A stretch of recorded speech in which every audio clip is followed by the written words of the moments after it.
ஆசிரியர்கள் அனைவருக்கும் வணக்கம். ஆசிரியர்களுக்கு விரைவில் தமிழக அரசு நல்ல செய்தி. அமைச்சர் அன்பில் மகேஷ் பேட்டி அப்படிங்கிற தலைப்பில் வந்து பார்த்தோன்னா செய்தி வெளியாயிருக்கு. என்னங்கிறத முழுசாக அந்த வீடியோவில் பார்க்கலாம் வாங்க. அதாவது என்னென்னு பார்த்தீங்கன்னா, பகுதி நேர ஆசிரியர்களை பணி நிரந்தரம் செய்வது குறித்து 2 சட்ட பேச்சுவார்த்தை நடத்தியுள்ளோம். ஆசிரியர் சங்கங்கள் சில ஆலோசனைகளை வழங்கியுள்ளனர். விரைவில் நல்ல முடிவு எடுக்கப்படும் என்று தமிழக பள்ளிக்கல்வித்துறை அமைச்சர் அன்பில் மகேஷ் பொய்யாமொழி கூறினார். ஒருவேளை பகுதி நேர ஆசிரியர்களை பணி நிரந்தரம் செய்தால் கிட்டத்தட்ட 12,000 குடும்பங்கள் பயனடையும் என்று கூறப்படுகிறது. அதற்கு சுமார் 450 கோடி வரை செலவாகும் என்று கூறப்படுகிறது. சிவகங்கையில் பள்ளிக்கல்வித்துறை அமைச்சர் அன்பில் மகேஷ் பொய்யாமொழி நேற்று அளித்த பேட்டியில் கூறும்போது, அரசியல் அட்டவணையில் 22 மொழிகள் உள்ளது. இதனை அனைவரும் கற்க வேண்டும் என்பதில் தவறில்லை. ஆனால் கட்டாயப்படுத்தக்கூடாது.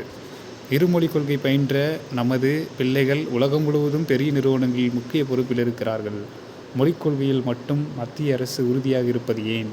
அவர்கள் 3வது மொழியாக இந்தி, சமஸ்கிருதத்தை திணிக்கும் வேலையைத்தான் செய்கிறார்கள். இதனை கண்டிப்பாக நம்மால் ஏற்றுக்கொள்ள முடியாது. மும்மொழிக் கொள்கை தமிழ்நாடு அதிக அளவில் தகுதி வாய்ந்தவர்களை உருவாக்கியிருப்பதை ஏற்றுக்கொள்ளாமல் மும்மொழிக் கொள்கையை ஏற்றுக்கொள்ள வேண்டும் என்பது எந்த விதத்தில் நியாயமாக இருக்க முடியும்? கொள்கை என வரும்போது மொழியை தவிர்த்து அவர்களால் எதுவும் செய்ய முடியவில்லை. பிடிவாதமாக உள்ளார்கள். அது வருத்தத்திற்குரியது. மேலும் மாணவர்களின் நலம் சார்ந்த விஷயத்தில் அரசியல் செய்ய வேண்டாம். ஒவ்வொரு ஆண்டும் கல்விக்கான நிதியை விடுவிப்பது போன்று தற்போதும் விடுவிக்க வேண்டும் என கூறியும் கடந்த 2 ஆண்டுகளாக நிதியை விடுவிக்காமல் பிடிவாதம் பிடிப்பது ஏன்? அதனால் அரசியல் செய்வது யார் என்பதை மக்கள் பார்த்து கொண்டிருக்கிறார்கள். பகுதி நேர ஆசிரியர்களை நிரந்தரம் செய்வது குறித்து 2 சட்ட பேச்சுவார்த்தை நடத்தியுள்ளோம். ஆசிரியர்கள் சங்கங்கள் சில ஆலோசனைகளை வழங்கியுள்ளனர். விரைவில் நல்ல முடிவு எடுக்கப்படும் என்று அன்பில் மகேஷ் கூறினார். பகுதி நேர ஆசிரியர்கள் பிரச்சனை என்ன? முன்னதாக தமிழ்நாடு அரசின் பள்ளிக்கல்வித்துறையில் 13 ஆண்டுகளுக்கு மேலாக பணியாற்றி வரும் பகுதி நேர ஆசிரியர்கள் தங்களுக்கு பணி நிலைப்பு வழங்க வேண்டும் என்று தமிழக அரசுக்கு தனித்தனியாக கோரிக்கை மனுக்களை அனுப்பி வந்தார்கள். ஆனால் தமிழக அரசு அவர்களுக்கு பணி நிரந்தரம் வழங்க மறுத்துவிட்டது. இதனை எதிர்த்து பகுதி நேர ஆசிரியர்கள் நீண்ட காலமாக அடிக்கடி போராட்டங்களை நடத்தி வருகிறார்கள். 7,500 மட்டுமே ஊதிய உயர்வு.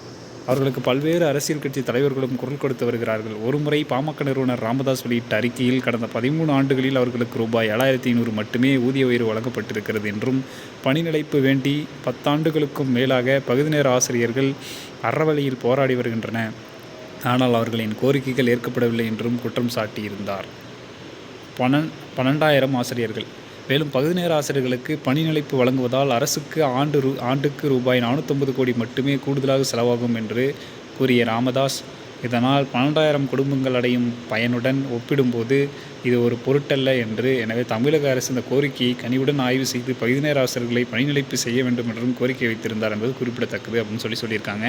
இது மாதிரியான டிஆர்பி மற்றும் பள்ளிக்கல்வித்துறை சார்ந்த உடனடி தகவல்கள் மற்றும் அப்டேட்களுக்கு நம்ம சேனலோடு இணைந்திருங்கள். நன்றி.